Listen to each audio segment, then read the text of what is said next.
पुंडलीक वरदे हरिविठ्ठल, श्री ज्ञानदेव तुकाराम, गोपाल कृष्ण भगवान की जय,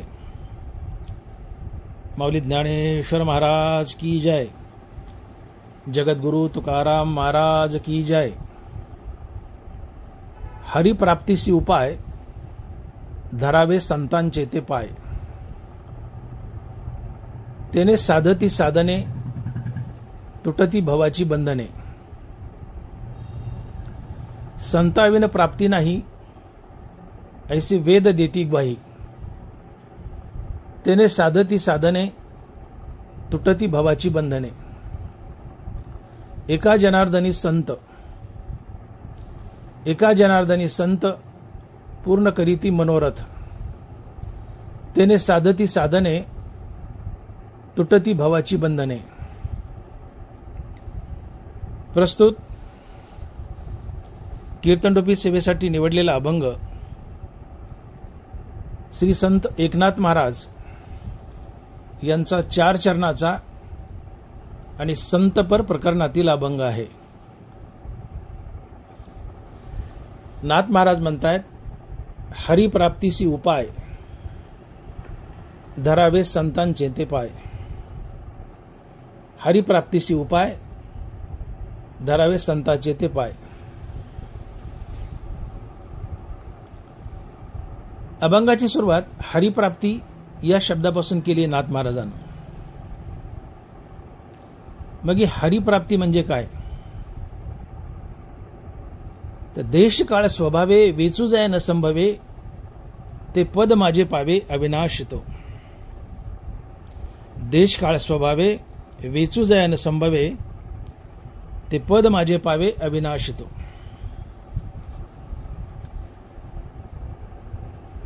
हरिप्राप्ती किंवा हरिपद म्हणजे असं पद की ज्या पदाला कोणत्याही देशात आणि कोणत्याही काळात नाश नसतो।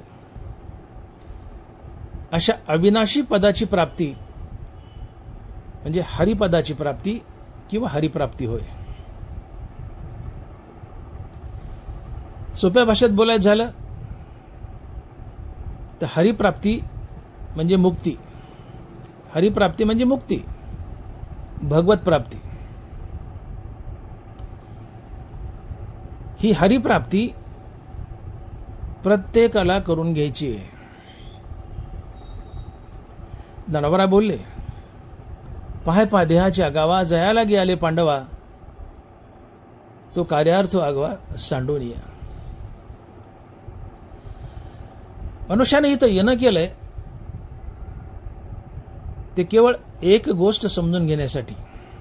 पाय पा शराच्या गावात जयाला गेले पांडवा, तो कार्यार्थ आगवा सांडून या। तुम्ही आम्ही मनुष्यानं इथं येणं केलंय ते केवळ एका गोष्टीसाठी, की मी कोण आहे हे समजून घेण्यासाठी। मी कोण आहे? मी देह नसून आत्मा आहे, एवढं समजून घेण्यासाठीच तुमचा आमचा मनुष्य जन्म आहे। मी देह नसून आत्मा आहे एवढंच आम्हाला समजून घ्यायचंय। आम्ही सध्या स्वतःला देह समजतो। जगत सत्य आहे, मी देह आणि देह संबंधीने माझं। हे अज्ञान आहे, ही माया, ही अहंकार आहे आणि हेच संसार बंधने आहे। मग जगत मिथ्या आहे, मी देह नसून आत्मा आहे, अशा बोधावर आरूढ होणं म्हणजे अज्ञान जाणं, अहंकार जाणं, माया जाणं आणि तुम्हाला आत्मज्ञान होणं। मी देह नसून आत्मा आहे एवढं समजून घेण्यासाठीच मनुष्य जन्म आहे। बाकी मनुष्य जन्माचं काही प्रयोजन नाही। इतर प्रयोजन छोटी मोठी आहेत, संसार करताना जीवन जगणं, नोकरी, धन दौलत, पैसा, अदला, इतर पद, ही सगळी प्रयोजनं नंबर 2 ला येतात। मनुष्य देहाचं नंबर 1चं प्रयोजन जर काय असेल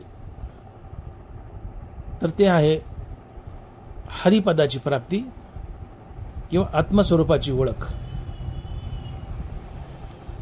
मी देह नसून आत्मा आहे एवढंच आम्हाला समजून घ्यायचंय. आम्ही स्वतःला देह म्हणतो, पण मी देह नसून मी आत्मा आहे. एवढं समजून घेण्यासाठीच मनुष्यजन्म आहे. आणि हेच मनुष्यजन्माचं नंबर 1चं प्रयोजन आहे. मी देह नसून आत्मा आहे असं समजून घेणं हीच मुक्ती आहे आणि हीच हरिपदाची प्राप्ती आहे. हे हरिपद 4था पुरुषार्थ आहे. याला आपण मुक्ती म्हणतो, सायुज्य मुक्ती. हा 4था पुरुषार्थ आहे. आणि याच्या पुढे एक पुरुषार्थ आहे, तो 5वा पुरुषार्थ, ज्याला ज्ञानोबा भक्ती म्हणतात. चहुपुरुषार्थ श्री भक्ती जैसी. हा 5वा पुरुषार्थ ही भक्ती आहे. आणि याला ज्ञानोबा संत पद म्हणतात. चहुपुरुषार्थ श्री भक्ती जैसी म्हणजे हरिपदाची प्राप्ती अर्थात सायुज्य मुक्तीची प्राप्ती हा 4था पुरुषार्थ. आणि संत पदाची प्राप्ती अर्थात भक्तीची प्राप्ती हा 5वा पुरुषार्थ. म्हणजे संतपद हे हरिपदापेक्षाही मोठं आहे.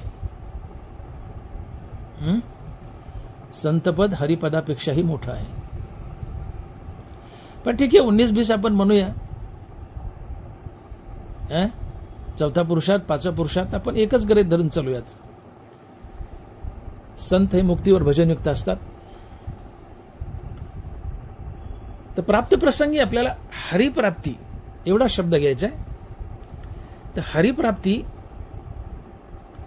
म्हणजे मुक्ती, सायुज्य मुक्ती, भगवंताची प्राप्ती. ती सायुज्य मुक्ती प्राप्त करणं, हरिपद प्राप्त करणं हे तुमचं आमचं प्रत्येकाचं आद्य कर्तव्य आहे. एवढ्यासाठीच आम्ही मनुष्य म्हणून जन्माला आलोत. बाकीची प्रयोजन सगळी नंबर 2ला. आमचं पहिलं प्रयोजन आहे हरिपदाची प्राप्ती. मग आम्हाला विसर पडला की मी कोण आहे. खरं पाहता आम्ही हरी आहोत. हे समस्त ही श्री वासुदेव ऐसा प्रतिती रसाचा ओतला भाव, म्हणून भक्ता माझी रावो आणि ज्ञानी आहे तोची.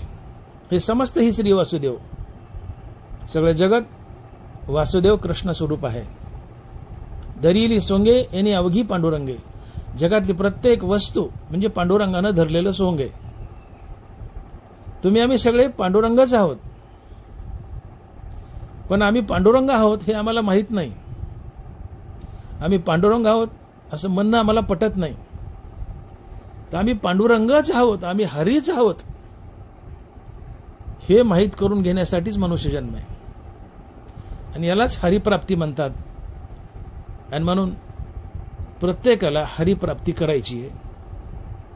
आणि हरिप्राप्ती करणं हेच मनुष्य जन्माचं प्रथम प्रयोजन आहे.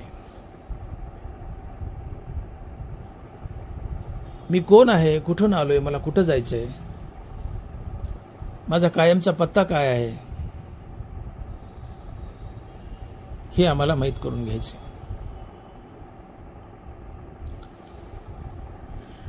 विवेकानंदाच्या चरित्रात एक विषय येतो. विवेकानंदाचे श्रीगुरु श्री रामकृष्ण परमहंस हे दररोज संध्याकाळी दुर्गा मातेच्या, भवानी मातेच्या ताटात जेवायचे. रामकृष्ण परमहंस जेवायला बसले की भवानी मातेनं, दुर्गा मातेनं मूर्तीतून बाहेर यावं आणि रामकृष्ण परमहंसाच्या ताटात बसून जेवावं. वास्तव वास्तव आहे. ही सगळी वार्ता, ही पूर्ण वार्ता पश्चिम बंगाल, कलकत्ता या प्रांतात पसरली. रामकृष्ण परमहंस कलकत्त्याचे, पश्चिम बंगाल. आता सगळ्या लोकांच्या कानावर गेलं. भवानी माता येते आणि रामकृष्ण परमहंसाच्या ताटात जेवते. मग एक धनिक शेठजी रामकृष्ण परमहंसाकडे आले आणि म्हणाले, महाराज मी असं असं ऐकलंय, खरं आहे का? परमहंस म्हणाले, हो खरं आहे. मग म्हणले, असं करा ना, एक दिवस भवानी मातेला माझ्या घरी जेवायला पाठवा ना. परमहंस म्हणाले, पाठवतो, तुझा पत्ता सांग. ते म्हणला, सुभाषराव माळीवेस बीड. आता मी बीडचा आहे, मला कलकत्त्याचे पत्ते नाहीत, पण मी बीडचाच सांगतो. सुभाष रोड माळी वेस्ट बीड. परमहंस म्हणतात हा तुझा घराचा पत्ता झाला, तुझा पत्ता सांग. तर ते म्हणतो Shri oil mill MIDC Beed. अरे हा तुझ्या कारखान्याचा पत्ता झाला, तुझा पत्ता सांग. तो म्हणतात मला माझा पत्ता माहित नाही, मला एवढाच पत्ता माहिती आहे, माझा पत्ता कटला.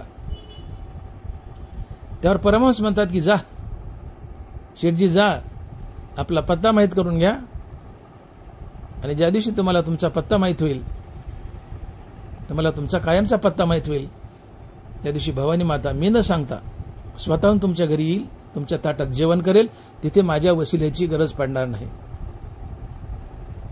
शेठजी निघून गेले. काय सांगितलं शेठजीला? जा तुम्ही तुमचा कायमचा पत्ता माहीत करून घ्या, भवानी माता स्वतःहून येईल आणि तुमच्या ताटात जेवेल. कायमचा पत्ता. तुम्ही जर मला विचारलं की डॉक्टर भागवत मोठे तुमचा कायमचा पत्ता काय आहे, तर मी जर सांगितलं की Adarsh Nagar DP road Beed, Adarsh Nagar doctor Bhagwat मोठे MBBS MS नेत्रतज्ञ, Adarsh Nagar DP road Beed, हा माझा सध्याचा पत्ता आहे. पण किती दिवस? अजून 35 वर्ष. आता माझं वय 65 वर्षाचं आहे, अजून 35 वर्ष. तेही पांडुरंगाने दिले तर ते कुणाच्या हातात आहे. पण 35 वर्षानं तुम्हाला जर वाटलं की डॉक्टर भागवत मोठेला पत्र पाठवायचे, आणि या पत्त्यावर जर पत्र पाठवलं आदर्श नगर DP रोड बीड, तर ते पत्र मला मिळेल का? माझ्या पोरासोरांना मिळेल, पण मला मिळेल का? नाही मिळणार. मग डॉक्टर भागवत मोठे MBBS MS Adarsh Nagar DP road Beed हा माझा कायमचा पत्ता ठरतो का? तर नाही. यापेक्षा माझा पत्ता काहीतरी वेगळा असला पाहिजे. मग काय माझा कायमचा पत्ता? तर माझा कायमचा पत्ता आहे मी तो वासुदेव तत्वता कोळो येईल विचारिता. मी तो वासुदेव तत्वता कोळो येईल विचारिता. मी विश्वव्यापी आत्मस्वरूप वासुदेव श्रीकृष्ण आहे, हा माझा कायमचा पत्ता आहे. आणि माझा हा कायमचा पत्ता माहीत करून घेणं, यालाच म्हणायचं हरिप्राप्ती, यालाच म्हणायचं मुक्ती, यालाच म्हणायचं भगवंताची प्राप्ती. मी विश्वव्यापी आत्मस्वरूप वासुदेव श्रीकृष्ण आहे, हा माझा कायमचा पत्ता आहे. अर्थात मी देह नसून मी आत्मा आहे, हे माहीत करून घेणं हीच मुक्ती आहे आणि हीच हरिप्राप्ती आहे. आणि ही मुक्ती हरिप्राप्ती प्रत्येकाला करायची. जोपर्यंत ही हरिप्राप्ती आणि मुक्ती नाही, तोपर्यंत आम्हाला 84 लक्ष योनीमध्ये अनेक अनेक अनेक युगे भटकावं लागेल. आणि म्हणून नाथ महाराज आम्हाला इशारा करतात की बाबांनो, हरिप्राप्ती करून घ्या. हरिप्राप्ती करण्यासाठीच तुम्ही इथं आलात. तुमच्या जन्माचा दुसरा काही उद्देश नाहीच आहे. एकमात्र उद्देश आहे की हरिप्राप्ती, मोक्षाची प्राप्ती, आत्मस्वरूपाची ओळख. आमची आजपर्यंत अनंत अपार जन्मे झाली आहेत. प्रत्येक जन्मात आम्ही मृत्यूचा घास बनलोय. याही जन्मात बनू आणि पुढेही बनू, जर आम्ही मुक्ती मिळवली नाही, हरिपदाची प्राप्ती केली नाही तर. आमची अनंत अपार जन्मे झाली आहेत. प्रत्येक जन्मात आम्ही मृत्यूचा घास बनलोय. याही जन्मात आम्ही मृत्यूचा घास बनू, पुढेही बनू. मग असं किती दिवस मृत्यूचा घास बनायचा, हे ज्याचं त्यांनी ठरवावं. ज्याचं त्यांनी ठरवावं. मग शहाणा कोण? शहाणा तो असतो की हा देह पडल्यानंतर मी कुठं असेल याचा सारखा विचार करतो. तो खरा शहाणा, खरा परमार्थिक. की हा देह पडल्यावर मी कुत्रा मांजर होईल, झाडझुडूप होईल, स्वर्गात असेल, वैकुंठात असेल, मुक्त होईल का संत होईल, मी कुठं असेल, हा देह पडल्यावर मी कुठं असेल, याचा जो सातत्याने विचार करतो तो शहाणा असतो. आणि हा ध्येय पडल्यानंतर मी कुठं असेल याचा सातत्याने विचार करणे आणि हा ध्येय पडल्यानंतर मला हरिपादाची प्राप्ती होणे हा खरा परमार्थ असतो. आणि याच हरिपादाची प्राप्ती करण्यासाठी तुमचा आमचा मनुष्य जन्म आहे. म्हणून ज्ञानोबा म्हणतात की पाय पाशराच्या गावा जया लागी आले पांडवा तो कार्यार्थ वागवा सांडोनिया. अरे मनुष्य, तू येणं केलेस मृत्यू लोकात ते केवळ एकाच कारणासाठी, मी देह नसून आत्मा आहे, मी हरी आहे आणि मला हरिपादाची प्राप्ती करायची. एवढ्या कामासाठीच माणसा तू आलायस, पण नेमकं हे विसरतोयस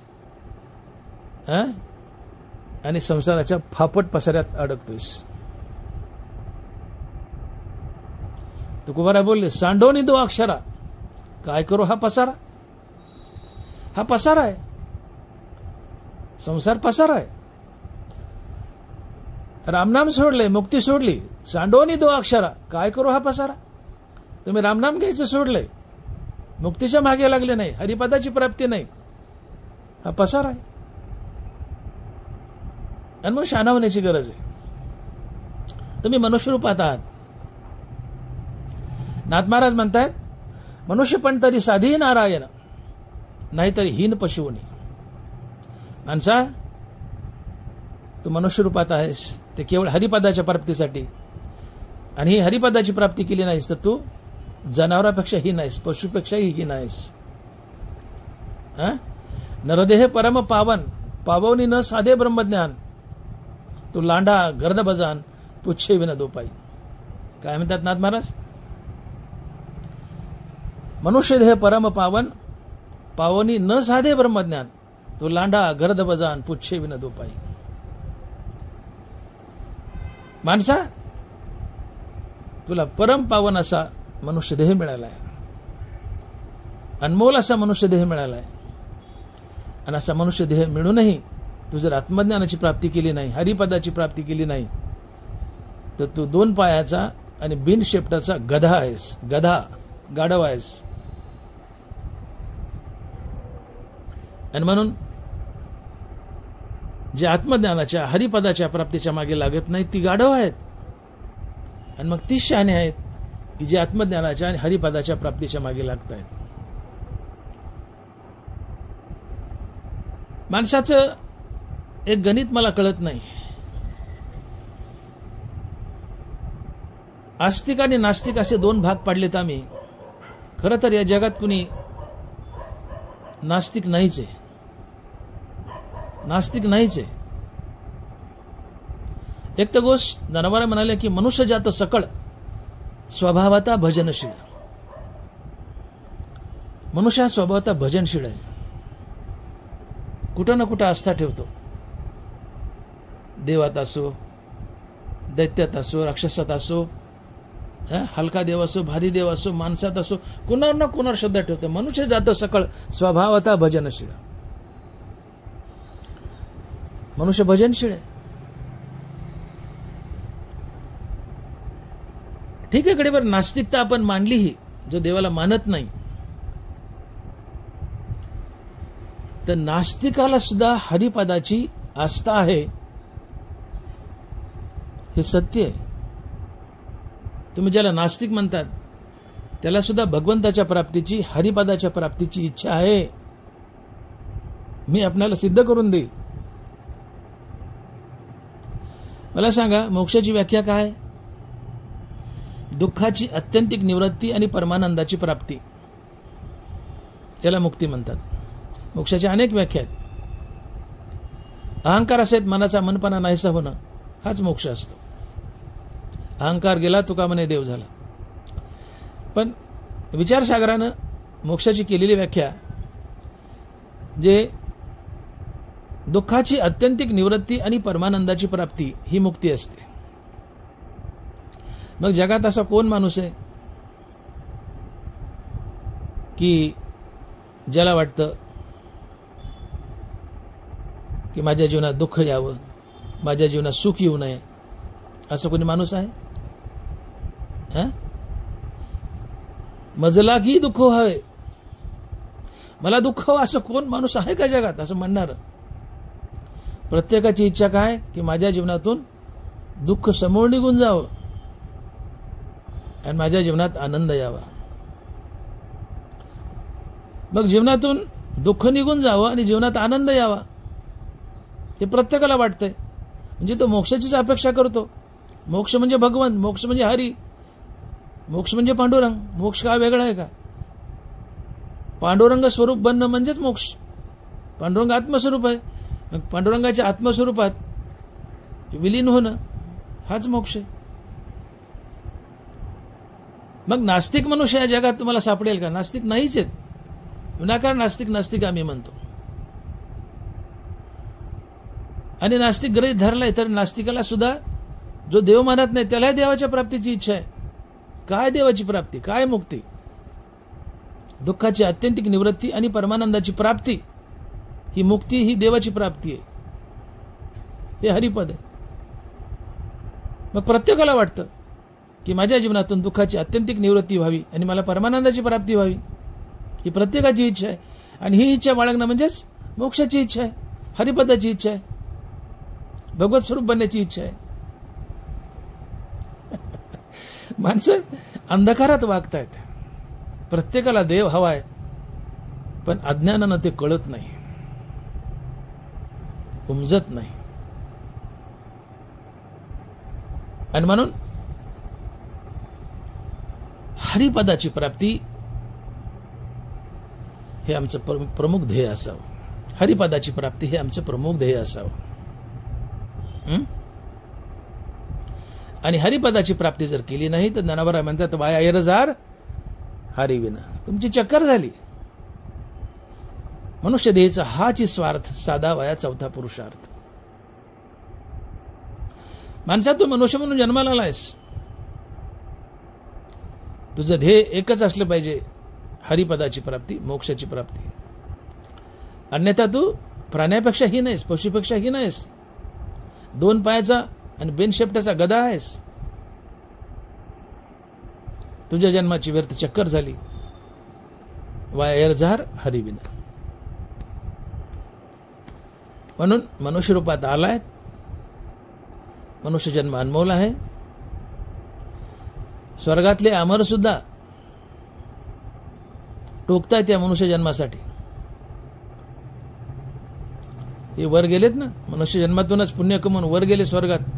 स्वर्गादी देवता झाले, इंद्र वगैरे झाले, ते टोकतायत स्वर्गीचे अमर इच्छिता ती देवा मृत्यूलोकी व्हावा जन्मामा. मनुष्य रूपात होते त्यावेळेस त्यांना मनुष्य जन्माचं महत्व कळालं नाही, जे आम्हालाही कळत नाही. मनुष्य रूपात त्यांनी पुण्यकर्म केले आणि त्या पुण्याच्या बळावर स्वर्गाला गेले, पण तिथे गेल्यावर पस्तावले की देवा इथं तुझं भजन नाही, मुक्ती नाही, भोग आहे, अमृत आहे, विलास आहे, पण देवा तू नाही, आम्हाला कंटाळा आला या भोगाचा, आता आम्हाला मनुष्य कर. याचना करतात, भीक मागतात. स्वर्गीचे अमर इच्छिता ती देवा मृत्यूलोकी व्हावा जन्मामा. स्वर्गातले अमर देवता इंद्र वगैरे टोकतायत माणसं बनण्यासाठी. मग आम्ही तर माणसं आहोत ना सध्या, मग जागे हो ना, शहाणे हो ना. आणि म्हणून भानावर या आणि मनुष्य जन्म कशासाठी आहे हे समजून घ्या. आणि मनुष्य जन्म एकाच गोष्टीसाठी आहे. ज्ञानोबा सांगतात, पाहे पहा शहराच्या गावा, जया लागे आले पांडवा, तो कार्यार्थ वागवा सांडून या. मनुष्य तू येणं केलं तर एकाच गोष्टीसाठी, काय की मी देह नसून आत्मा हे समजून घेण्यासाठी, मुक्ती मिळवण्यासाठी, अर्थात हरिपद मिळवण्यासाठी, भगवत प्राप्तीसाठी. मनुष्य जन्माचा एकच उद्देश आहे, हरिप्राप्ती. मग मनुष्य जन्माचा एकच उद्देश आहे हरिप्राप्ती. तर या हरिप्राप्तीचा उपाय काय हे नाथ महाराज अभंगाच्या पहिल्या चरणात सांगतात. आणि महाराज लिहितायत की हरिप्राप्तीशी उपाय धरावे संतांचे ते पाय. हरिप्राप्तीशी उपाय धरावे संतांचे ते पाय. हरिप्राप्ती करून घ्यायची ना मनुष्य, तर त्याला उपाय काय? धरावे संतांचे ते पाय. तुला हरी बनायचंय, मुक्त व्हायचंय, भगत स्वरूप व्हायचंय, तर तू संतांचे पाय धर, अर्थात संत शरणागती कर. धरावे संतांचे ते पाय. तुम्हाला मोक्ष हवाय, भगवत प्राप्ती हवे, हरिपद हवे, हे सगळे एकाच अर्थात शब्द आहेत. हरिपद हवे, मोक्ष हवाय, भगवत प्राप्ती हवी, तर मनुष्या तू संतांना शरण जा आणि संतांचे पाय धर, संत शरणागती कर. का बरं? संतांचेच पाय का? संत सोडून इतर दुसरे कोणाचेही पाय नाही, फक्त संतांचेच पाय का? तर याचं कारण संत हे आत्मज्ञानी असतात आणि आत्मज्ञानीच समोरच्या माणसाला आत्मज्ञान देऊ शकतो, आणि म्हणून संताचे पाय धरावे, संताचे ते पाय. तुम्हाला हरिपदाची प्राप्ती हवी आहे तर संताचे पाय धरा, फक्त संतांचेच पाय धरा. का? तर संत आत्मज्ञानी आहेत आणि आत्मज्ञानाशिवाय मोक्ष मिळत नाही. ज्ञानेविना मोक्ष नाही हा सिद्धांत वेद बोले हात उभारून. आत्मज्ञानाशिवाय मोक्षाची प्राप्ती नाही, आणि ते आत्मज्ञान फक्त आणि फक्त संतापाशीच असतं. देवापाशी बी आहे, पण देव त्याचा वापर करत नाही. देव अलिप्त राहिलाय या बाबतीत. मनुष्य रूपात हे आत्मज्ञान फक्त आणि फक्त, किंवा या मृत्यू लोकात हे आत्मज्ञान फक्त आणि फक्त संतांपाशीच आहे, इतर कोणापाशीही नाही.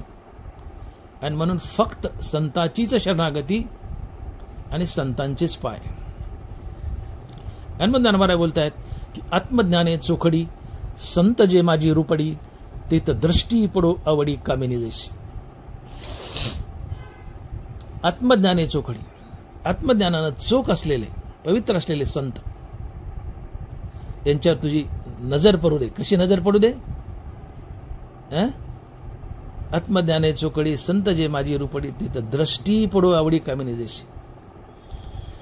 कामिनी म्हणजे सुंदर तरुण मुलगी. ज्ञानोबा बोलतायत सुंदर तरुण मुलगी म्हणजे कामिनी. कामिनी कटाक्ष. एक सुंदर तरुण मुलगी ती आपल्या प्रियकरावर जशी नजर फेकते, प्रेमळ नजर, किंवा प्रियकर आपल्या प्रियसे जशी प्रेमळ नजर फेकतो, वाईस वर्षा काही घ्या, तशी प्रेमळ नजर संतावर पडू द्या. संत शरणागती करा, संतांचे पाय धरा, पायावर लोटांगण घ्या, संतांच्या पायावर दंडवत घाला. का? तर ते आत्मज्ञानी आहेत, आणि एक आत्मज्ञानी समोरच्या माणसाला आत्मज्ञान देऊन मुक्त करतो. आत्मज्ञानाशिवाय मुक्ती मिळत नाही हा सिद्धांत आहे. ज्ञानेविना मोक्ष नाही हा सिद्धांत वेद बोले हात उभारून. संत आत्मज्ञानी आहेत, आत्मज्ञानाशिवाय मोक्ष नाही, आणि या संतांकडून आत्मज्ञान घ्यायचंय, म्हणून संतांचे पाय धरायचे. मग संत आम्हाला आत्मज्ञान देतील आणि मुक्त करतील. म्हणून धरावे संतांचे ते पाय. हरिप्राप्तीशी उपाय धरावे संतांचे ते पाय. पृथ्वी निदाने भरली आहे परी पायाळविना प्राप्ती नव्हे. आत्मा स्वतः सिद्ध आहे परी गुरु कृपाला आहे तरीच प्राप्ती. संत हा श्रीगुरु असतो. नाथ महाराज बोलले, मंत्र तंत्र उपदेशिते घरोघरी गुरु आहेत आहे ते, परी शिष्य ते मिळवी सद्वस्तु ते श्रीकृष्ण त्या ते श्रीगुरु मानी. मंत्र तंत्र उपदेशिते घरोघरी गुरु आहे ते. संसारिक ज्ञान देतात, शालेय ज्ञान देतात, तो गुरु असतो. पण तो जो आत्मज्ञान देतो तो श्रीगुरु असतो. आणि श्रीगुरु हा संत असतोच, श्रीगुरु हा मुक्त असतोच, श्रीगुरु हा मुक्तीवर भजनयुक्त असतो. म्हणून गुरु आणि श्रीगुरु समजून घ्या. हे प्रपंच ज्ञान जे देतात लोक, जीवन कसं जगावं, पैसा आदला कसा कमवावा, प्रपंच ज्ञान आणि शालेय ज्ञान देतात ते गुरु असतात, आणि आत्मज्ञान देतात ते श्रीगुरु असतात. आणि श्रीगुरु फक्त संतच असतात. ज्याला आत्मज्ञान झालंय तो श्रीगुरु असतो, तो संत असतो. जो मुक्त आहे आणि जो इतरांना मुक्ती देऊ शकतो तो श्रीगुरु असतो. म्हणून संत श्रीगुरु असतात. आणि या श्रीगुरुपाशी, या संतापाशी आत्मज्ञान असतंय. आणि म्हणून या श्रीगुरूची, संताची शरणागती करायची, त्यांचे पाय धरायचे, त्यांची सेवा करायची आणि त्यांच्याकडून आत्मज्ञान घ्यायचं.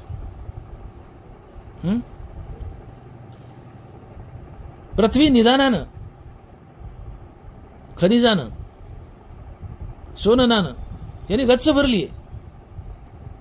पृथ्वी निधाने भरली आहे परी पायाळेवनं प्राप्ती नव्हे. पृथ्वीमध्ये निधान संपत्ती भरपूर आहे, पण ते दाखवणारा पायाळा लागतो. आत्मा स्वतः सिद्ध आहे. आत्मा आमच्या आत हरपलाय. आमच्या आतच आत्मा आहे पण हरपलाय. आम्हीच आत्मा आहोत पण तो आमच्यात हरपलाय हे दाखवणारा श्रीगुरू लागतो. पृथ्वीमधलं धन दाखवायला पायाळ लागतो, तसं आमच्यात हरपलेला आत्मा दाखवायला श्रीगुरू लागतो, संत लागतो. आत्मा स्वतः सिद्ध आहे परी श्रीगुरू कृपाला हे तरीच प्राप्ती. म्हणून हरपले आपण पे पावे, ते संता ते पाहता गिवसावे, म्हणून वानावे ऐकावे तेची सदा. हरपले आपण पे पावे. आपण पे म्हणजे मोक्ष, आत्मा. मोक्ष आत्मा आमच्या शरीरात जन्मताच आहे, आमच्या शरीरात हरपलाय. आम्ही आत्मस्वरूपच आहोत, पण याचं आम्हाला भान नाहीये. का तर आम्ही अहंकारात बद्ध आहोत. तुम्ही आम्ही सगळे पांडुरंगाच आहोत, पण बट्टेबाज पांडुरंग आहोत. तुम्हाला माहिती आहे माणसात जीव कसा तयार होतो. आमच्या हृदयात पांडुरंग उभा आहे, बाजूला अहंकार उभा आहे. पांडुरंग अधिक अहंकार बरोबर जीव. परमात्मा अहंकारात मिसळला की परमात्मा जीव बनतो. म्हणून पांडुरंग अधिक अहंकार बरोबर जीव. अखंड रामनामाच्या साधनेने अहंकार जाळला, अहंकार निघून गेला, खाली हृदयात फक्त पांडुरंग राहिला. हा पांडुरंग म्हणजे आम्हीच पांडुरंग असतो. वेगळा पांडुरंग प्राप्त करायची गरज नसते. कळतंय? हृदयात राम उभा आहे, रामाच्या बाजूला अहंकार उभा आहे. म्हणून आम्ही जीव आहोत, राम आहोत, पण बट्टेबाज राम आहोत. का तर आमच्या रामात अहंकार मिसळलाय. राम आहे हृदयात, बाजूला अहंकार आहे. आम्ही राम असून बट्टेबाज राम आहोत. पण अखंड राम नामानं हा अहंकार जाळला, आता शुद्ध राम खाली उरला. तो राम आम्ही झालोत. राम म्हणता रामाची होईजे, पदी बसवनी पैदी घ्यायचे. अखंड राम नामानं अहंकार जाळला की हृदयात फक्त राम राहतो, पांडुरंग राहतो. तो राम तो पांडुरंग आम्हीच असतो. आम्ही देव बनतो. आणि या प्रक्रियेला हरिपद म्हणतात, मुक्ती म्हणतात, भगवत प्राप्ती म्हणतात. आणि म्हणून आम्ही जन्मतः रामच आहोत, पण अहंकारात बद्ध असल्यामुळं, अज्ञानात बद्ध असल्यामुळं, मायेत बद्ध असल्यामुळं आम्हाला भ्रम झालाय. हा भ्रम घालवायचा आहे, ही भ्रांती घालवायची. भ्रांतीपासून हिरतले गुरुवाक्य मन धुतले, मग आत्मस्वरूपी घातले हारुनिया. भ्रांती झालीय. इथं जगत नावाचा प्रकार नाही, इथं देवच आहे. जगतात देवच ओतपोत भरलाय, पण जगतात देव ओतपोत भरू नये मला देव दिसत नाही, हे जगत रूपानं दिसतं. ही भ्रांती आहे. आणि मग ही भ्रांती घालवण्यासाठी हे जगत नसून इथं देवच ओतपोत भरलाय हे समजतं ही श्री वासुदेव. अशा बोधावर अरळवण्यासाठी श्रीगुरू लागतो. आम्ही सगळे आत्मस्वरूपच आहोत, पण अज्ञानात बद्ध असल्यामुळे आम्हाला भ्रम झालाय. अज्ञानात बद्ध असल्यामुळे आम्हाला भ्रम झालाय. देव असूनही आम्हाला देवरूपान दिसत नाही, जगत रूपान दिसतंय. हा भ्रम आहे. हा भ्रम घालवण्यासाठी श्रीगुरू लागतो. आणि म्हणून आम्ही आत्मा आहोत, आम्ही देव आहोत, पण देव असून आम्ही स्वतःला जीव समजतो किंवा जीव वाटतो. आमचा आत्मा आमच्या शरीरात हरपलाय, आमचा मोक्ष आमच्या शरीरात हरपलाय, तो दाखवून देण्यासाठी श्रीगुरू लागतो. जसं जमिनीतलं धन दाखवण्यासाठी पायाळ लागतो, तसं आमच्या आत शरीरात हरपलेला मोक्ष आणि आत्मा दाखवण्यासाठी श्रीगुरू लागतो. आणि मग पृथ्वी निधाने भरली आहे, परी पायाळ आविन प्राप्ती नव्हे. आत्मा स्वतः सिद्ध आहे, परी गुरुकृपाला आहे तरीच प्राप्ती. मग संत काय करतात? आमच्याच आत आमच्याच आत असलेलं हरपलेलं आत्मस्वरूप आम्हाला दाखवतात. हरपले आपणपे पावे. आपणपे म्हणजे मोक्ष, हरिपद, मुक्ती. आमच्यात आमची मुक्ती हरपली, आमचा आत्मा हरपलाय. तो संतांनी दाखवावा लागतो, श्रीगुरूंनी दाखवावा लागतो, तेव्हा आम्हाला कळतं. आणि आम्ही भ्रांती जाऊन भानावर येतो आणि आम्ही देह नसून आत्मा हो या बोधावर आरूढ होतो आणि आम्ही मुक्त होतो. आणि म्हणून संतांचे पाय धरावे संतांचे ते पाय, आणि ही मुक्ती असते. एकदा एका बाईची नथ हरपली आणि नाकातून निसटली आणि तिच्याच मंगळसूत्रात अडकली, छातीपाशी खाली. हात लावला नाकाला, नाकात नथ नाही. परेशान झाली. नथ हरपली. सगळं घर बेजार. याला विचार, त्याला विचार, घरातले बेजार, ही बेजार. नथ हरपली. पण अचानक त्या घरातल्या एका बाईचं लक्ष गेलं तिच्या मंगळसूत्राकडं आणि पाहती तर तिच्याच मंगळसूत्रात ती नथ अडकली. हसली. त्या बाईला धरलं आणि आरशापड नेलं. म्हणली, दिसती का कुठं तुझी नथ, बघ बरं. पाहती तर मंगळसूत्र अडकली. अगं बाई बाई बाई बाई बाई बाई बाई, माझ्याच मंगळसूत्र अडकली. इथं काय केलं, त्या दुसऱ्या बाईनं या बाईच्या नाकातली हरपलेली नथ दाखवून दिली. तिचीच नथ तिच्याच मंगळसूत्रात अडकली, हरपली, सापडाना. आमचंच आत्मस्वरूप, आमचाच मोक्ष आमच्या शरीरात हरपलाय, सापडा नाही. संत दाखवतात. दुसऱ्या बाईनं मंगळसूत्रात अडकलेली नथ दाखवली. श्रीगुरु संत आमच्या शरीरात हरपलेला आत्मा किंवा मोक्ष दाखवतो आणि आम्हाला भानावर आणतो, भ्रांतीतून बाहेर काढतो आणि मुक्त करतो. आणि तो श्रीगुरु असतो, तो संत असतो, फक्त संतच असतो. आणि म्हणून संतांचे पाय धरावे संतांचे ते पाय. हरिप्राप्तीशी उपाय धरावे संतांचे ते पाय. संत अर्थात श्रीगुरु आमच्या शरीरात हरपलेला आमचा मोक्ष आम्हाला दाखवून देतो आणि आम्हाला मुक्त करतो, हरी करतो, हरिपद प्राप्ती करून देतो. आणि म्हणून संतांचे पाय धरावे संतांचे ते पाय. आणि म्हणून हा संत अर्थात श्रीगुरु देवापेक्षाही मोठा असतो. संत देवाच्या कृपेने देवापेक्षा मोठे असतात. समोर जर आपला श्रीगुरु अर्थात संत उभा आहे आणि बाजूला पांडुरंग उभा आहे, संत आणि पांडुरंग बाजूबाजूला उभे, तर आधी कुणाच्या पाय पडावं? गुरु गोविंद दोनों खडे काके लागू पाव, कबीर महाराज. समोर श्रीगुरु अर्थात संत आणि देव उभे आहेत, कुणाच्या पाय पडावं आधी? गुरु गोविंद दोनों खडे काके लागू पाव, बलिहरी गुरु अपनाओ, गोविंद दियो बताओ. कबीर महाराज म्हणताय समोर देव आणि संत उभे आहेत, कुणाच्या पाय पडाव? म्हणजे आधी संताच्या पाय पडा, पुन्हा पांडुरंगाच्या पडा. तर का?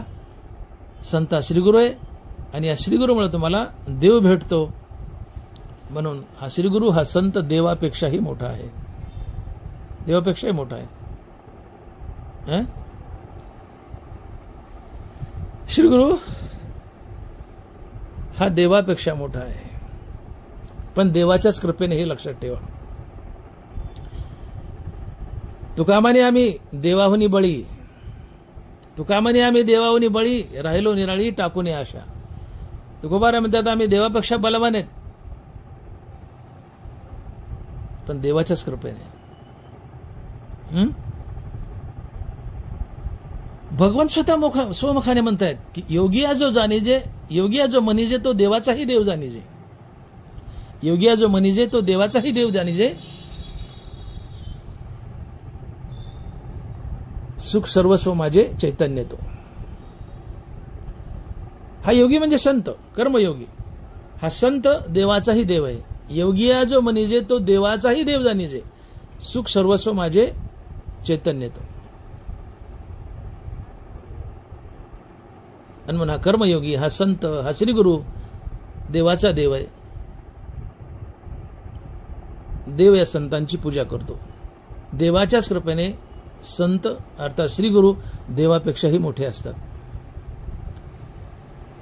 आणि म्हणून देव संतांच्या आज्ञेत राहतो. संत सांगतील तसं देव वागतो. देव संतांच्या ताब्यात असतो. प्रभू रामचंद्र वनवासात असताना शबरीला भेटायला गेले. शबरीला भेटले, तिचे बोरं काय खायचे खाल्ले. आणि ज्यावेळेस निघाले शबरीच्या कुटीतून, तर भगवंतानं रामचंद्रानं शबरीला सगळा इतिहास सांगितला होता की सीता मातेला पळवले. शबरी म्हणाली पुढे जा, तुम्हाला सुग्रीव आणि हनुमंत भेटतील, त्यांची मैत्री करा. आता त्या कर्नाटकात गेल्यावर सुग्रीव हनुमंत यांची भेट झाली. भगवंताने सुग्रीवाची मैत्री केली, परंतु लक्ष्मणानं प्रश्न केला की देवा, हा बाली सुग्रीवपेक्षा कितीतरी शक्तिशाली आहे आणि बालीने एकदा रावणाचं मुंडकं आपल्या काखेत बगलात आवळलं होतं, त्याचा जीव निघून चालला होता रावणाचा. तेव्हापासून रावण या बालीला खूप भीतो. आपण बालीची मैत्री केली आणि जर लंकेवर चढाई केली तर बिना लढाईचं, बिना युद्धाचं हा रावण सीतामातेला आपोआप पाठवून देईल. मग असं असताना तुम्ही सुग्रीवाची मैत्री का केली?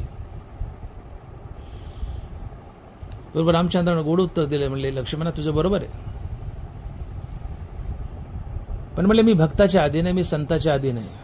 याचं पहिलं कारण, सुग्रीवाशी मैत्री करण्याचं पहिलं कारण, माझा संत, माझा भक्त शबरीने मला आदेश दिलाय की सुग्रीव आणि हनुमंताची मैत्री करा, म्हणून मी सुग्रीवाची मैत्री केली. सुग्रीव बालीपेक्षा दुर्बल असूनही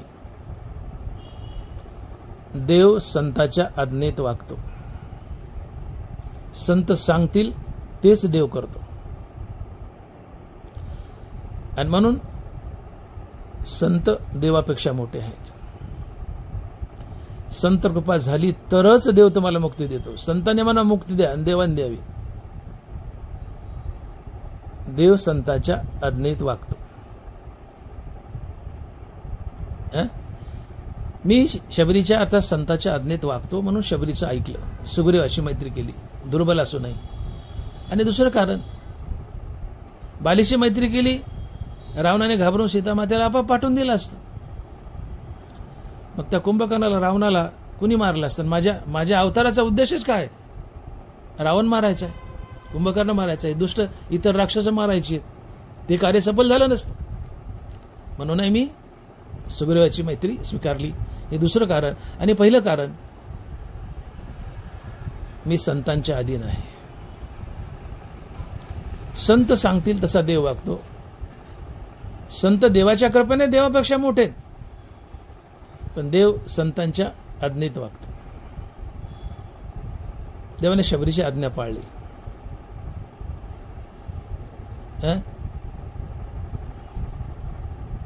देव संताच्या आज्ञेत वागतो. संत कृपेने तुम्हाला मुक्ती मिळते, देवाची भेट होते. सेतुबंधनाचं काम चाललंय. त्यात ती छोटीशी खारुताई, तिने पळत पळत यावं, तोंडात बारीकसा खडा आणावा आणि त्या सेतूमध्ये जी दगडं टाकलेत मोठमोठे, त्या दगडात आपला बारीकसा खडा टाकून द्यावा. सगळे पाहत होते. तेव्हापासून आपण म्हणतो खारीचा वाटा. या खारीने दगड आणा, बारीकसा छोटासा खडा सेतुबंधनात टाकून द्यावा. ती खडे आणत असताना सहज मारुतीरायाचा या खारुताईच्या शेपटावर पाय पडला आणि ती मोठ्याने ओरडली, दुखावलं शेपूट. हे मारुतीरायाला माहित बी नाही. पाय पडला, मारुतीराय निघून गेले. सेतुबंधनात सगळे अडकले होते. ती मोठ्याने ओरडली. देव बाजूला होते. देवाचं लक्ष गेलं. रामचंद्रानं जवळ जाऊन त्या तडपणाऱ्या खारूला उचललं, तिच्या पाठीवरून हात फिरवला. ते 2 बोटं उमटलेत देवाचे. तेव्हापासून म्हणले, खारुताई का ओरडली का तू? म्हणले, देवा माझ्या शेपटीवर पाय पडला, माझा जीव दुखावला. म्हणले, कोणाचा पाय पडला? म्हणले, मारुतीरायाचा. देव म्हणले, आता घरचाच माणूस आहे, काय शिक्षा द्यावी? पण नाही म्हणले, तरी मी मारुतीला शिक्षा देईल म्हणले. मारुतीचा पाय पडाय ना, शिक्षा देईल म्हणले. ती खारू म्हणते, नका देवा, शिक्षा देऊ नका आणि विषय काढू नका. मारुतीने पाय दिला नसता. मारुती संत आहे. त्या मारुतीने, या संतांनी माझ्या शेपटावर पाय दिला नसता, मी ओरडले नसते, दुखावले नसते, तुम्ही आले नसते, मला जवळ घेतलं नसतं, मला भेटले नसते. मारुतीने, या संतानं, मारुतीरूपी संतानं माझ्या शेपटावर पाय दिलाय. म्हणून देवा मला तुमची भेट झाली आहे आणि म्हणून धरावे संतांचे ते पाय, धरावे संतांचे ते पाय. मारुतीराय संत आहेत आणि या मारुतीरूपी संतामुळं त्या खारुताईला प्रभू रामचंद्राची देवाची भेट झाली. हरिपद मुक्ती मिळाली. देव भेटतो म्हणजे हरिपदच मुक्ती. देवा या संतामुळं, मारुतीमुळं, मारुती संत आहे, या मारुतीरूपी संतामुळं तुम्ही भेटले, हरिपद भेटलं, मुक्ती भेटली, माझं जीवन धन्य झालं. आणि म्हणून धरावे संतांचे ते पाय. संत शरणागती करा, संतांना शरण जा. संताशिवाय प्राप्ती नाही. संतच मुक्ती देऊ शकतात का? संत आत्मज्ञानी आहेत. जो आत्मज्ञानी आहे तो इतरांना आत्मज्ञान देऊ शकतो. संत हा वकील असतो. भक्तीच्या दरबारात, परमार्थाच्या दरबारात हा संतरूपी वकील आपल्या शिष्याची देवापुढे वकिली करतो. संताचा अर्थात श्रीगुरूचा एक हात देवाच्या हातात असतो आणि दुसरा हात शिष्याच्या हातात असतो. आणि हा संत सांगत असतो देवाला की देवा, हा माझा शिष्य मुक्त होण्यास, हरिपदाच्या प्राप्तीसाठी योग्य आहे, याला हरिपद द्या. आणि देवही सँक्शन करतो आणि इमिजिएट ते हरिपद देऊन टाकतो, संत म्हणाला तर.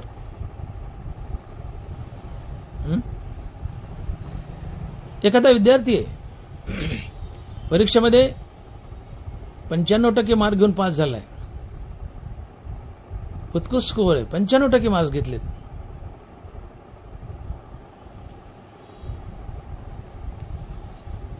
परीक्षकांना पेपर तपासलेत, 95% मार्क पडलेत.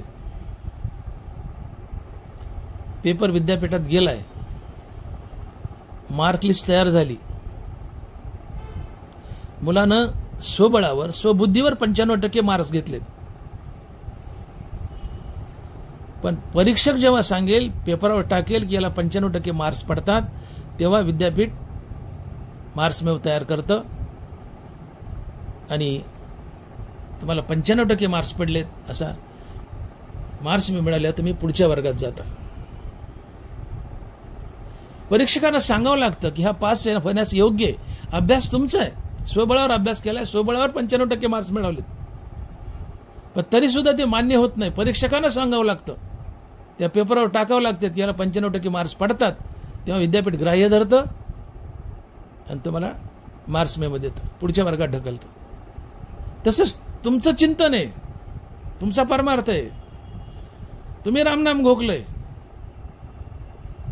आणि रामनाम घोकून राम झालेत आणि रामाच्या पुढे उभे राहिलेत, देवहून देव पुढे उभे राहिलेत, तरी देव तुम्हाला देवात मिसळून घेत नाही.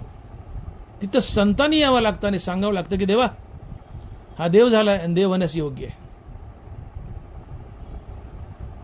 आणि मग संत हा परीक्षक असतो.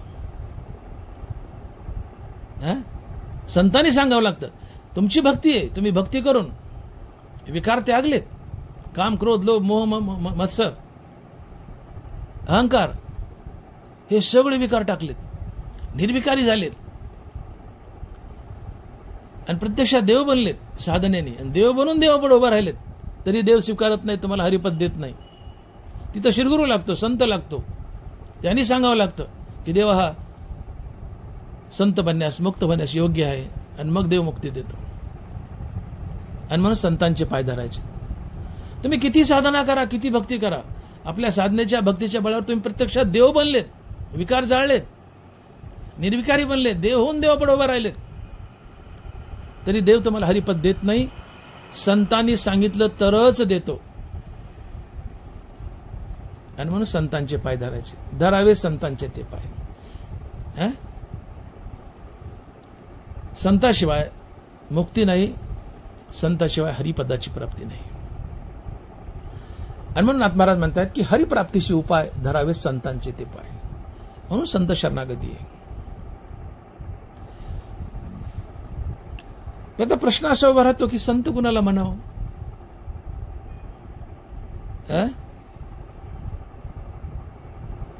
तुकोबाराय बोले, गाजराची पुंगी तसे नवे झाले जोगी. सध्याच्या काळात संत म्हणावं कुणाला? संताची व्याख्या काय?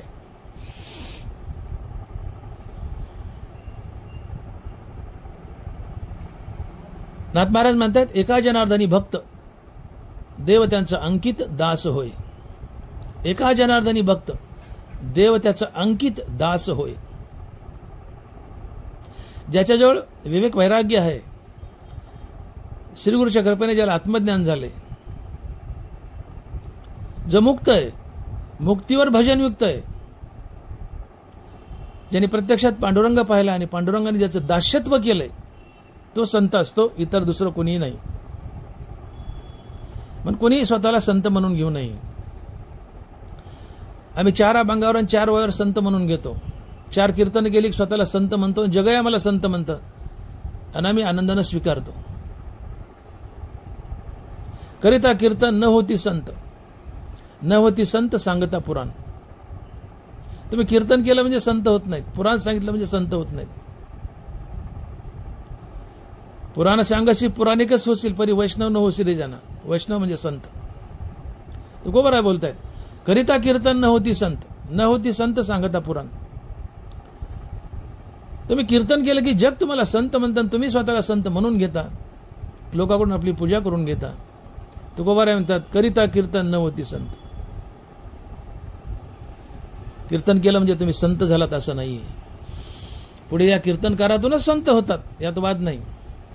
किंवा सामान्य प्रजेमधूनही संत होतात भक्तीने, यात वाद नाही. पण कीर्तन केलं म्हणजे तुम्ही संत झाला असं नाहीये. आणि म्हणून लक्षात ठेवा की संत कुणाला म्हणावं? ज्याच्याजवळ विवेक वैराग्य आहे,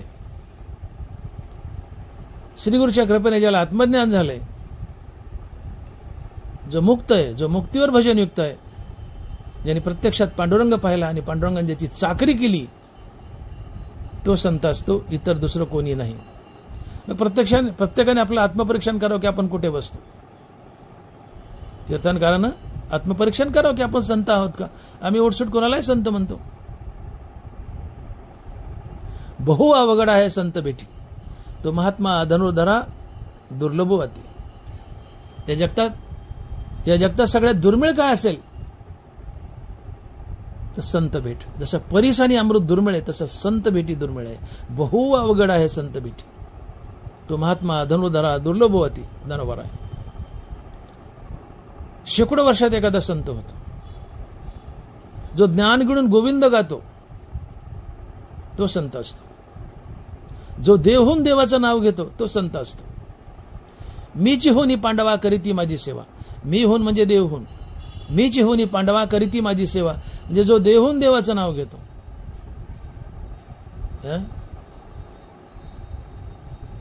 मग देवहून देवाचं नाव घेतात असे किती कीर्तनकार आहेत.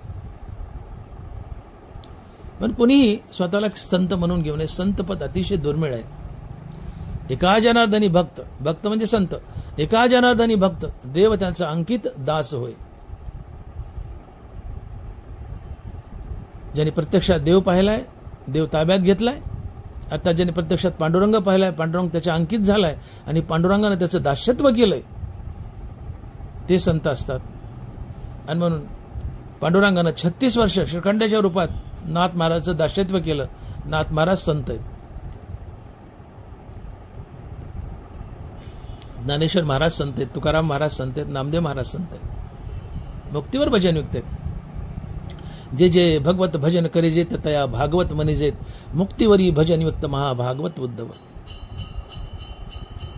भागवत म्हणजे भक्त तुमच्या आमच्यासारखे, पण महाभागवत म्हणजे संत. मुक्तीवरी भजनयुक्त महाभागवत उद्धव. जो मुक्तीवर भजनयुक्त आहे तो महाभागवत आहे, संत आहे, आणि तो उद्धव आहे. पण निवृत्ती, ज्ञानदेव, सोपान, मुक्ताई, नामदेव, एकनाथ, तुकाराम वगैरे वगैरे आणखीन त्या काळातली संतांची मांदियाळी, हे खरे संत आहेत. तुम्ही आम्ही कीर्तनकार संत वाङ्मयाचे प्रचारक आहोत, म्हणून स्वतःला संत म्हणून घेऊ नये.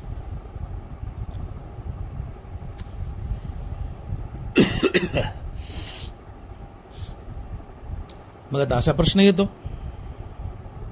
की खरे संत अतिशय दुर्मिळ आहेत. शेकडो वर्षात एखादा संत होतोय मुक्तीवर भजनयुक्त, आणि इथं आता संतांचे पायधारा म्हणून सांगितलेत. मग संत आणायचा कुठून? तर यावरही तुकोबराय, ज्ञानोबराय एक युक्ती सांगतायत. ज्ञानोबा लिहितायत की तुझे नामाची कोणी एके वेळे जयाचे मुखासी का काना मिळे तयाच्या हृदया सांडोनी पळे भेदची साच. देवा तुझं नाव काय का तोंडात फिट झालं, तुझं नाव काय एकदा तोंडात फिट झालं, जो कायमचं तुझं नाव घेतोय, सातत्यानं तुझं नाव घेतोय, त्याच्या हृदयाला भेद अर्थात द्वैत केव्हाच सोडून जातं. तो नित्य नामधारक अद्वैतात उभा राहतो. आणि जो अद्वैतात उभा राहिलाय, जो जगत परमात्मा स्वरूप पाहतोय, तोही एक छोटा मोठा संतच असतो, जरी त्याला आत्मज्ञान झालं नाही तरीही. हे ज्ञानोबा बोलतायत, तुझे नामाची कोणी एके वेळे जयाचे मुखासी का काना मिळे तयाच्या हृदया सांडोनी पळे भेदची साच. भेद म्हणजे द्वैत. नित्य नामधारक, नित्य नामधारक कीर्तनकार आहे, नित्य नामधारक आहे. त्याच्या हृदयाला द्वैत अर्थात भेद सोडून गेलाय, तो अद्वैतात उभा राहिलाय. आणि जो अद्वैतात उभा राहिलाय, जगत परमात्मा स्वरूप पाहतो, असा नित्य नामधारक आत्मज्ञान झालं नाही तरी एक छोटा मोठा संतच असतो. आणि मग संत जरी दुर्मिळ असले, संत जरी दुर्मिळ असले तर नित्य नामधारक हा एक छोटा मोठा संतच असतो. असे जे कोणी नजरेत कीर्तनकार आहेत की जे नित्य नामधारक आहेत, किंवा साधारण पब्लिकमध्ये भले कीर्तनकार नसू द्या, नित्य नामधारक माणूस आहे, नित्य नामधारक माणूस आहे, संतच असतो. नामाची आवडी तोची जाणा देव. ज्याला नामाची आवड आहे तो देव असतो. आणि म्हणून हा पर्याय आहे. मुक्तीवरी भजनयुक्त संत सापडणं अतिशय दुर्मिळ आहे, अतिशय दुर्मिळ आहे. राग मानू नका, मी तर म्हणतो तुकोबाराचे शिष्य निळोबाराय, निळोबारानंतर या महाराज भूमीत पुन्हा संत नाहीये. निळोबारानंतर महाराज भूमीत संत नाहीये. त्या तोडीचा संत ज्ञानोबा तुकोबारा, त्या तोडीचा संत म्हणतोय मी. परंतु नित्य नामधारक असे संत आपल्याकडे होऊन गेले. भले आत्मज्ञान झालं असेल नसेल किंवा पुढच्या काही जन्मात होईल, पण नित्य नामधारक आहेत, आपल्याकडे होऊन गेले काही संत. अशा संतांची शरणागती करा की जे नित्य नामधारक आहेत. ती छोटे मोठे संत असतात. आणि म्हणून तो नित्य नामधारक आहे, सोबत कीर्तनकार आहे, प्रवचनकार आहे. अशा संतांची शरणागती करा, त्यांचे पाय धरा. असा एक अर्थ घेता येतो. किंवा ज्ञानोबाराचा फोटो लावा, तुकोबाराचा फोटो लावा, त्यांच्या फोटोला प्रतिमेला शरणागती करा, त्यांचे पाय धरा. किंवा ज्ञानोबाराची ज्ञानेश्वरी तुकोबाराची गाथा हे संतच आहेत. ते जरी गेले तर या ग्रंथाच्या रूपाने आमच्यात आहेतच. ते येणे बोधे आम्ही असो सर्व काळ करू हे निर्मळ हरिकथा, या ग्रंथाच्या रूपाने आमच्यात आहेतच ते. आणि म्हणून संत जर दुर्मिळ असले तर नित्य नामधारक हाही संत असतो. किंवा ज्ञानोबा तुकोबाराची प्रतिमा, त्यांचे ग्रंथ हे संतच आहेत. संतांचे पाय धरा, हरिपत लाभेल. आता संतांचे पाय धरणं म्हणजे जायचं आणि त्यांचे पाय धरायचे आणि पुन्हा सोडायचेच नाही असा अर्थ होतो का? शब्दशः अर्थ घेऊ नका. धरावे संतांचे ते पाय म्हणजे यामध्ये समर्पण आले.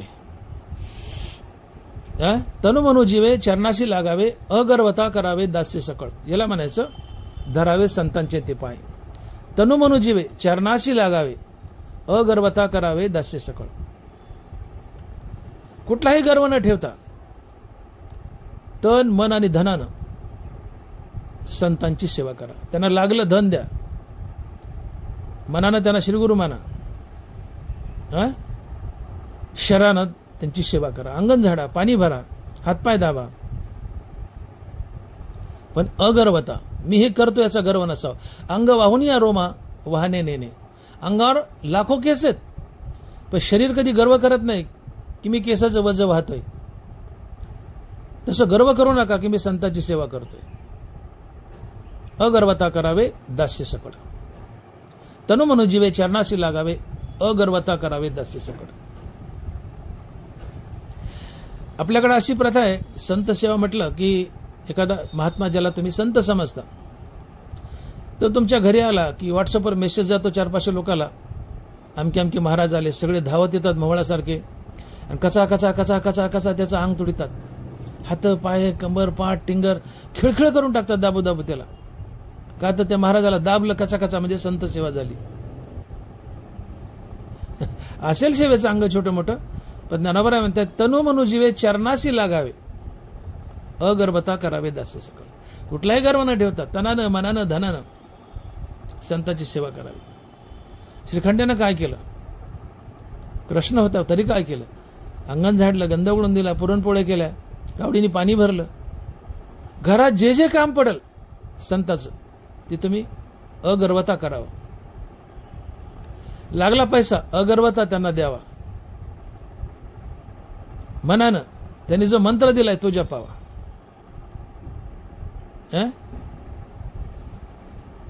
श्री गुरुचे रूपडे उपाशी ध्यानी. मनात ध्यान असावं, श्री गुरुची मूर्ती मनात ठसावी आणि मग तो श्री गुरु कृपा करतो. काही हे बिरडे फिटेल, काही तो स्वामी भेटेल. युगावनी वडील निमिषमानी. इथं संत कृपा होते. ते ज्ञान पैगा बरवे जरी मनी हाती आणावे तरी संता या भजावे सर्वस्वेसी. तुम्हाला आत्मज्ञान हवे ना संताकडून? संता या भजावे सर्वस्वेसी. तेव्हा संत आत्मज्ञान देतात. भजावे, भज सांगतो तुम्हासी, भजारे विठ्ठला. भजावे, भजावे म्हणजे इतर सर्वस्वाचा त्याग आणि फक्त विठ्ठलाच्या प्राप्तीचीच इच्छा आहे, हे भजावं आहे. श्री गुरुला भजावं, सर्वस्वाचा त्याग, वैराग्य धारण करावं आणि तन मन धनाने श्री गुरुची सेवा करावी, हे भजावं. ते ज्ञान पैगा बरवे जरी मनी हाती आणावे तरी संता या भजावे सर्वस्वेसी. भजावं, वैराग्य धारण करून संतांची सेवा, हे भज नाही, दाटूमोठी सेवा नाही, वैराग्य धारण करू.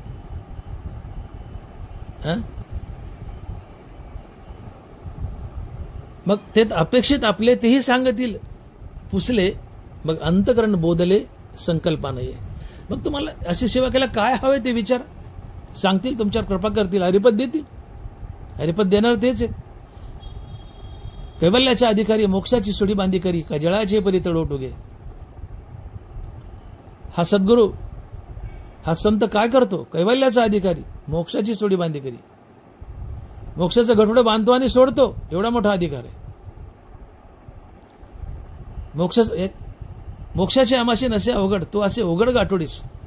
मोक्षाची सोडी बांधी करी, मोक्षाचं गठोडं बांधतो आणि सोडतोय. मग तुमच्या सेवेने प्रसन्न झाला की मोक्षाचं गठोडं सोडील आणि त्या गठोड्यातून काढून तुम्हाला मोक्ष देईल. संतांनी देव एकच असतात. देवते संत, देवते संत, निमित्त त्या प्रतिमा. मग मोक्ष दुराद्यू कीर होय परी तोही आराधी तुझे पाय, धाडीसी ते तर जाय पायी कुजैसा. संत ते प्रत्यक्ष पुरुषोत्तम, ते चालते बोलते परब्रह्म. संत हा प्रत्यक्ष कृष्ण आहे, चालता बोलता कृष्ण आहे संत. आणि मोक्ष कुठे आहे? मोक्ष दुराद्यू कीर होय परी तोही आराधी तुझे पाय. ननबरा बोलतात कृष्णाबद्दल, मोक्ष दुराद्यू कीर होय तोही आराधी तुझे पाय, धाडीसी ते जाय पायी कुजैसा. मोक्ष दुराद्यू अवघड आहे, कठीण आहे, सगळ्यात दुर्मिळ आहे. पण देवा कृष्णा, तो मोक्ष तुझे पाय चाटतो, तो आराधी तुझे पाय. आणि तू जिथं सांगशील जा पळ, तिथं जातो आणि त्या माणसाला मुक्ती देतो. धाडीसी तिथं जा पायी कुजैसा. महाकृष्ण संत आहे, संत कृष्ण आहेत. मग संत सांगतील तिथं मोक्ष चालत जातो आणि त्या व्यक्तीला मुक्त करतो. म्हणून मोक्षाची सोडी बांधी करी, तो उघड असे गाठोडीस. मग ते ज्ञानाचा कुरटा स्वाधीन करी सुवटा ओळगोनी. ते तर सेवा हाची दारवंटा. या संतांना प्रसन्न करायचंय, संतांना प्रसन्न करायचं तर सेवा हा दरवाजा आहे. संतांची सेवा करा. सेवा केली की सेवा हा दरवाजा आहे. आणि या दरवाजातून तुम्ही संतरूपी गोदामात प्रवेश कराल. हे संतांचं गोदाम आत्मज्ञानानं भरलंय आणि मग ते तुम्हाला आत्मज्ञान देऊन मुक्त करतील. ते ज्ञानाचा कुरुटा, ते तर सेवा हाची दारवंटा. स्वाधीन करी सुभटा ओळगोनी. अशा प्रकारे तनानं मनानं धनानं संतांची सेवा करा. सर्वतोपरी सेवा करा. घरात पडलेलं सगळं सगळं काम, शारीरिक काम तर झालंच, आर्थिक दृष्ट्या झालं, मनानी झालं. त्याने दिलेला मंत्र जाप करा. ज्ञानेश्वरच्या आणि गाथेच्या तत्वासारखं वागा. या सगळ्यांना संत सेवा म्हणतात, संतांचे पायधरण म्हणतात. हे समर्पण आहे, ही नम्रता आहे, हा साष्टांग दंडवत आहे संतांच्या शरणावर. आणि मग अशा प्रकारे संतांचे पाय धरले तर संत तुम्हाला निश्चित रूपानं मुक्त करतील. आणि अशा प्रकारे अनेक अनेक साधक मुक्त झाल्याची उदाहरणं आपल्याकडे आहेत की ज्यांनी संतांची सेवा केली. जिवंत उदाहरण नामदेव महाराज. नामाकच्चा आहे, नामाकच्चा आहे, सगळ्यांनी चिडवलं ना सगळ्या संतांनी. गोरोबा काकाने डोक्यात मारलं मडकं, नामाकच्चा आहे म्हणले, सगळे हसायला लागले. नामदेव महाराज रडत आले देवाकडे, म्हणले देवा मला कच्चा म्हणतात. हो म्हणले नामा तू कच्चा आहे का, तुला श्रीगुरू नाही म्हणले. मग शेवटी विसोबा खचर पिंडीवर पाय देऊन बसले होते महादेवाच्या मंदिरात. मग नामदेव महाराज म्हणाले, अहो महात्मा महाराज हे देवावर पाय का ठेवले. म्हणले उचल बाबा तू. मला पाय उचलणार, मी म्हातारा आहे म्हणले. उचलले पाय, अवंड्या नागनाथाची गोष्ट. उचलले पाय, मांडले, पुन्हा पिंडीवरच पाय उचलले. जिथं मांडतील तिथं पिंड तयार होत होती. साक्षात्कार झाला. विसोबा खेचर नामदेव महाराज श्रीगुरू बनले. तेव्हा नामदेव महाराजाला हरिपदाची प्राप्ती झाली, मुक्त झाली.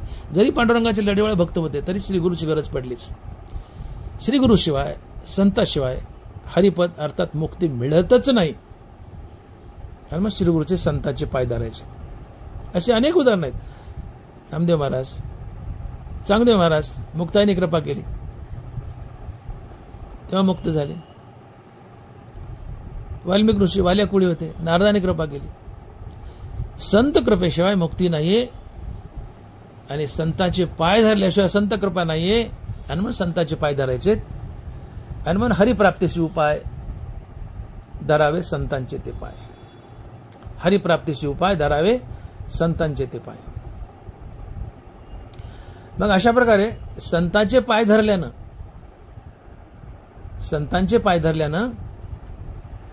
भवबंधन तुटण्याची साधने साधतात हे अभंगाच्या दुसऱ्या चरणात.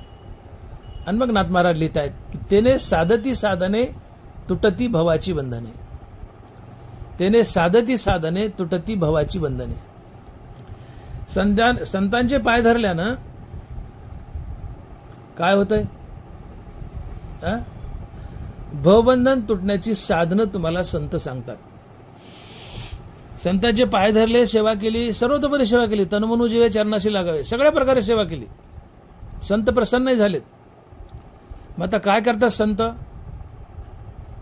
तर भवबंधन तुटण्याची विविध साधनं सांगतात.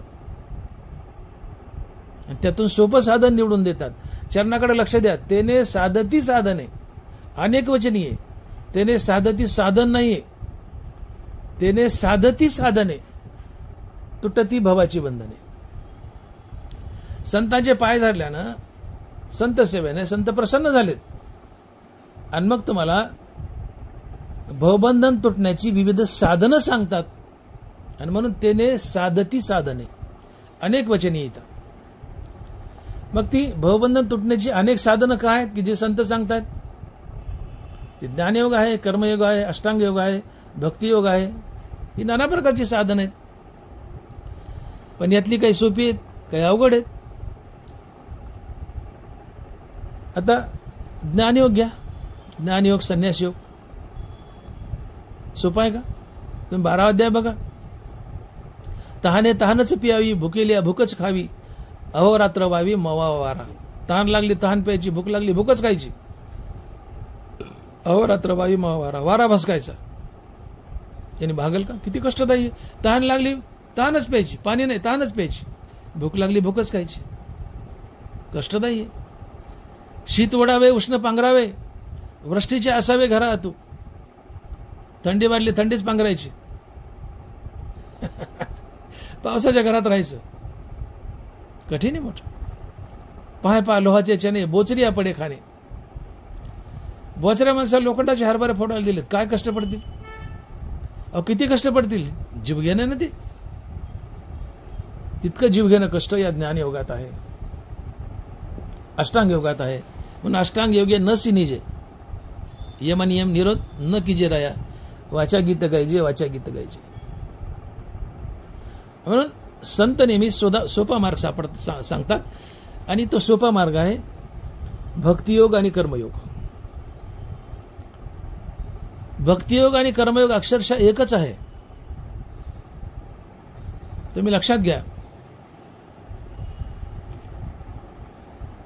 कर्म टाकून नुसतं नामस्मरण करत बसलं, काहीच कर्म करायचं नाही आणि नुसतं नामस्मरण करत बसलं, हा दोष आहे. अर्जुना, स्वधर्म सांडसील तर पापावर पडा होशील आणि अपेस तेनं वचेल कल्पांतवरी. अर्जुना, अजून तुझ्यापाशी वैराग्याची प्राप्ती नाही. तू संन्यासाच्या गोष्टी करायलास, हिमालयाच्या गोष्टी करायला, युद्ध टाकाच्या गोष्टी करायलास, पण तुझ्यापाशी वैराग्य नाही. तुला आत्मस्वरूपाची ओळख नाहीये. आणि वैराग्य प्राप्तीच्या आधी आणि आत्मस्वरूपाची ओळख पटण्याच्या आधी तू जर तुझं स्वकर्म युद्ध टाकलंस तर तू नरकाला जाशील.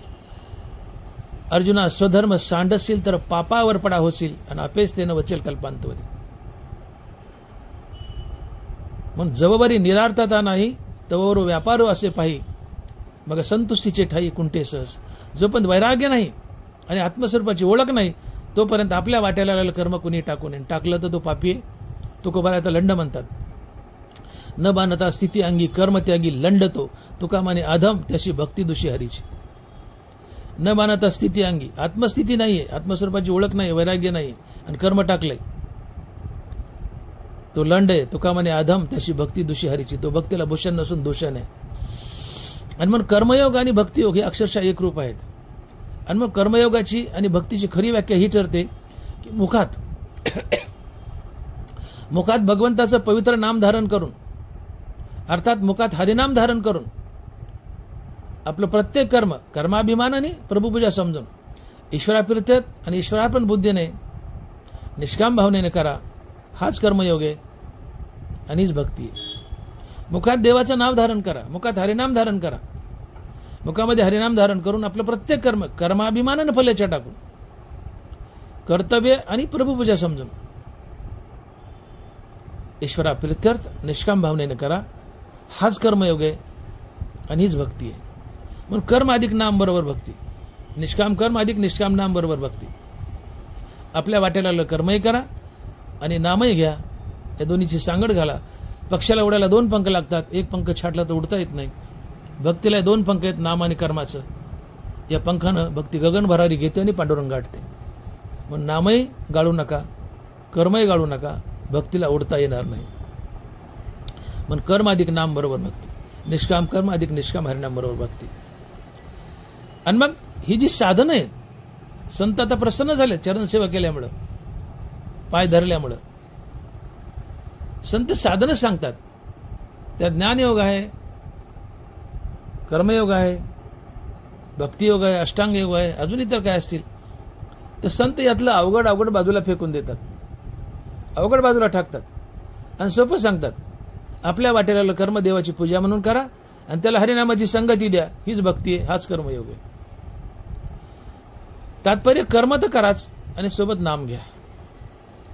आपण साध्या भाषेत बोलायचं झालं तर संत तुम्हाला सातत्यानं हरिनाम घ्यायला लावतात. कर्म तर कराच. असा एकही संत नाही की ज्यांनी कर्म टाकले नुसतं नाम घेतले साधू बनलाय संत बनलाय. प्रत्येक कर्मानं आपला स्वधर्म आपलं कर्म करत करत भगवंताचं नाम घेतलंय आणि भगवंताची प्राप्ती केली. आणि देवी त्यांच्या संसारात राबायला गेला. चर्म रंगू लागे रोहिदासा संगे कबीराच्या मागे विनिसेले. कबीर महाराज चादरी विनीत होते. चादरी विण्याच्या टाकून नुसतं नाम घेतलं आणि संत बनले असं नाही. रोहिदास महाराज खेटर शिवायचे, खेटर शिवायचे टाकून दिलेत आणि नुसतं नाम घेतले संत बनले असे नाहीये. सावता महाराज शेती करायचे, मळा करायचे, मळा टाकलाय आणि नाम घेत बसले आणि संत बनले असे नाही. तुकोबा महाराज भिंती बांधायचे, जनावरढोरं सांभाळायचे, ते जनावरढोरं टाकलेत, भिंती बांधायच्या टाकल्यात आणि नुसतं नाम घेतलंय आणि संत झालेत असं नाहीये. असं एकही संत नाही की ज्याने आपलं कर्म टाकले, नुसतं नाम घेतलंय आणि संत बनलाय. कर्माला हरिनामाची किंवा हरिनामाला कर्माची संगती दिली आणि ते संत बनले. म्हणून कर्म तर कराच, हरिनाम घ्या. आणि म्हणून सोपं करायचं असेल तर मुखानं सातत्यानं हरिनाम घेणं हे हरिप्राप्तीचं सगळ्यात सोपं आणि सुलभ साधन आहे. हे संतांना दाखवले. अवघड साधनं बाजूला टाकली, ज्ञानयोग अष्टांगयोग, आणि साधं नाम पकडलं. या नामालाच आपण भक्ती म्हणतो. खऱ्या अर्थाने निष्काम कर्माधिक निष्काम हरिनाम बरोबर भक्ती. पण आता आपण नामालाच भक्ती म्हणू, कर्म टाकायचंच नाही, नुसत्या नामालाच भक्ती म्हणून पुढे चालू. आणि म्हणून नामापर ते साधन नाही जे तू करशी अनेक काही. हरिपदाची प्राप्ती हवी ना, मग साधन काय सांगितलं? येणे साधती साधने, साधनं साधिली, संतांचे पाय धरण्याने साधनं साधिली, अनेक प्रकारची साधने सांगितली बी, पण त्यातलं सोपं साधन निवडलं आणि आपल्या शिष्याला दिलं, भक्ताला दिलं, ते नाम. भक्ती अर्थात नाम. मग नामापरते साधन नाही, जे तू करशी अनेक काही. कलियुगी उद्धार हरीच्या नामे. तू कोवराज बोलताय सगळं. भक्तिपंथ बहु सोपा, तुका म्हणे सोपे आहे सर्वहुनी. हे नाम शिष्याच्या मुखात दिलं सद्गुरूने. राम म्हणता जन्म नाही गर्भवास, नव्हे दरिद्रास पात्र कधी. शिष्याला सारखं नामस्मरण घ्यायला लावलंय, अखंड रामनाम. त्याचा फायदा काय? राम म्हणता जन्म नाही गर्भवास, नव्हे दरिद्रास पात्र कधी. तो शिष्य सारखा रामनाम घेतोय. फायदा काय झाला? त्याचा गर्भवास गेला, म्हणजे तो मुक्त झाला आणि त्याच्या जीवनात कधी दारिद्र्य आलं नाही. म्हणून लक्षात ठेवा, तुम्ही सारखं रामनाम घ्या, तुम्हाला मुक्ती तर मिळतेच, पण तुमच्या जीवनात दारिद्र्य बी येत नाही. आणि म्हणून भिकारी तीच असतात की जे रामनाम घेत नाहीत. तुकोबराचा शब्द आहे, वचन दिलंय तुकोबराने, राम म्हणता जन्म नाही गर्भवास, नव्हे दरिद्रास पात्र कधी. जो नित्य रामनाम घेतो त्याला कधी दारिद्र्य येतच नाही आणि तो मुक्त होतो, त्याचा गर्भवास संपतो. असा नामाचा सोपा मंत्र दिलाय. नामापर्यंत दुसरं काही साधन नाही, नाम हे सोपं आहे. म्हणून गुरुमंत्र देतात संत अर्थात श्री गुरु, किंवा तू हरिनाम घे, रामनाम घे, तुला हरिपदाची प्राप्ती होईल. मग या नामाने काय होतं? सारखं तुम्ही नाम घेतलं तर नामाने मुक्ती मिळते, पण कशा प्रकारे? त्याची काय पद्धती असेल ना. नाम घेतलं डायरेक्ट मुक्त झाले असं आहे का? नामाने घडतं काय? नाथ महाराज म्हणतात, नामे होय जे विरक्त, नामे निर्मळ होय चित्त, नामे साधे गुणातीत, नामे निर्मुक्त भवपाश. नामे होय जे विरक्त, नामे निर्मळ होय चित्त. नामाने जीवनात विवेक वैराग्य येतं. नामानं तुमचं चित्त निर्मळ होतं. काम, क्रोध, लोभ, मद, मोह, मत्सर, अहंकार सगळे विकार तुम्हाला सोडून जातात. तुमचं चित्त निर्मळ होतं. निर्मळ चित्तात देव राहायला येतो. तुका म्हणे चित्त करा रे निर्मळ, येऊन गोपाळ राहते ते. ज्या चित्तात गोपाळ राहायला येतो तेच हरिपदाची प्राप्ती आहे. हरिपदाशी, हरिप्राप्तीशी उपाय धरावे संताचे ते पाय. संतांनी दिली हरिपदाची प्राप्ती करून. नाम दिलंय मुखात. नामानं नामे होय जे विरक्त, नामे निर्मळ होय चित्त, नामे साधे गुणातीत, नामानं निर्गुण अवस्था येते, गुणातीत अवस्था येते, नामे निर्मुक्त भवपाश, आणि तुम्ही मुक्त होता. साधकाला श्रीगुरूनं संतानं हरिनाम घ्यायला लावले. तो रामनाम घेतोय साधक. त्याच्या जीवनात विवेक वैराग्य येतं, विकार सोडून जातात, चित्त निर्मळ होतं, गुणातीत अवस्था येते, अर्थात निर्गुण अवस्था येते, तो मुक्त होतो. या निर्मळ चित्तात पांडुरंग राहायला येतो. जिथं पांडुरंग राहतो ती मुक्ती असते, ती हरिपदाची प्राप्ती असते. आणि म्हणून संतांनी तुम्हाला हरिनाम हे सोपं साधन दिलंय आणि हरिनामाच्या साधनानं तुम्हाला मुक्त केलंय. आणि संत हरिनामाचं साधन देऊन, गुरुमंत्र देऊन मुक्त करतात. म्हणून त्यांचे पाय धरायचे आणि म्हणून हरिप्राप्तीशी उपाय धरावे संतांचे ते पाय. आता भवबंधन शब्दप्रयोग कसा आहे? त्याने साधती साधने, तुटती भवाची बंधने. हरिनाम दिलंय तुम्हाला श्रीगुरूनं आणि तुमचं भवबंधन तुटलंय. हे भवबंधन काय? मी देह आणि देह संबंधीने माझं, असा बुद्धीचा निश्चय, हेच भवबंधन आहे, हेच अज्ञान आहे, हीच माया, हाच अहंकार आहे. जगात सत्य आहे, मी देह आणि देह संबंधीने माझं, हे भवबंधन आहे. यालाच अहंकार म्हणायचं, यालाच माया म्हणायचं, यालाच अज्ञान म्हणायचं. मग सातत्याने हरिनाम घेत आहेत, विवेक वैराग्य आलं, चित्त निर्मळ झालं, निर्गुण अवस्था आली. मग श्रीगुरु तुम्हाला अहम ब्रह्मास्मी या महावाक्याचं श्रवण करतो आणि तू देह नसून आत्मा आहेस अशा बोधावर आरूढ करतो. आणि मग तुम्हाला मी देह नसून आत्मा आहे असा बोध होतो. आणि मग मीच आत्म्याच्या रूपाने विश्वात नटलोय अशा प्रतीतीवर तुम्ही येता. कारण तू देह नसून आत्मा आहेस. मग मी आत्मा आहे तर आत्मा विश्वव्यापी आहे. मग आत्मा विश्वव्यापी आहे तर आत्म्याच्या रूपाने मीच विश्व व्यापले अशा बोधावर तुम्ही आरूढ होता. अशा बोधावर आरूढ झालं की तुमचं अज्ञान गेलं, तुम्हाला ज्ञान झालं. ज्ञान ज्ञान ज्ञान म्हणजे तरी काय? हे ब्रह्मज्ञान म्हणजे काय? मी देह नसून मी ब्रह्म आहे म्हणजे ब्रह्मज्ञान. मी देह नसून आत्मा आहे म्हणजे आत्मज्ञान. मी देह आणि देह संबंधी माझं हे अज्ञान, पण मी देह नसून आत्मा आहे हे आत्मज्ञान. मग श्रीगुरु अहं ब्रह्मास्मी तत्वमसी या महावाक्याचं श्रवण करून तुम्हाला तू देह नसून आत्मा आहे अशा बोधावर आरूढ करतो. तुम्ही स्वतःला आत्मा समजू लागता. आत्मा विश्वव्यापी आहे. मग सगळ्या जगात विश्वात आत्मा भरला तर मीच जगात आत्म्याच्या रूपात नटलोय, किंबहुना अचराचर आपणच झाला. जगातले दगड धोंडे माती सगळे तुम्ही बनलेले असतात. आता आत्मा तुम्ही झाले आणि आत्मा तुम्ही होणं ही मुक्ती असते. आणि म्हणून मी देह नसून आत्मा आहे हे समजून घेण्यासाठीच मनुष्य जन्म आहे. पण हे समजून देण्यासाठी श्रीगुरु लागतो. आणि म्हणून धरावे संतांचे ते पाय. आणि म्हणून मी देह आणि देह संबंधीने माझं जगत सत्य आहे. मी देह आणि देह संबंधीने माझं हे भवबंधन आहे आणि जगत मिथ्या आहे. मी देह नसून आत्मा आहे अशा बोधावर आरूढ होणं याला म्हणायचं तुटती भवाची बंधने. आणि संत कृपेने आणि रामनामाने घडतात. आणि म्हणून अभंगाच्या तिसऱ्या चरणात तुकोबारा नाथ महाराज म्हणतात की संताविन प्राप्ती नाही ऐसे वेद देतवी गाई. हे जे घडले, ही जी मुक्ती मिळाली हरिनामाच्या बळावर, ती संत कृपेनंच मिळाली. संताशिवाय ही मुक्ती तुम्हाला मिळू शकत नाही. संताविन प्राप्ती नाही ऐसे वेद देती गाई. संताविन म्हणजे फक्त संतच मुक्ती देऊ शकतात, दुसरं कोणीच नाही. हे ना, तुकोबाराय काय म्हणले, आपला तो एक देव करून घ्यावा तेने विन. इथं विन शब्द आला ना, संताविन प्राप्ती नाही, तेने विन जीवा सुख नाही.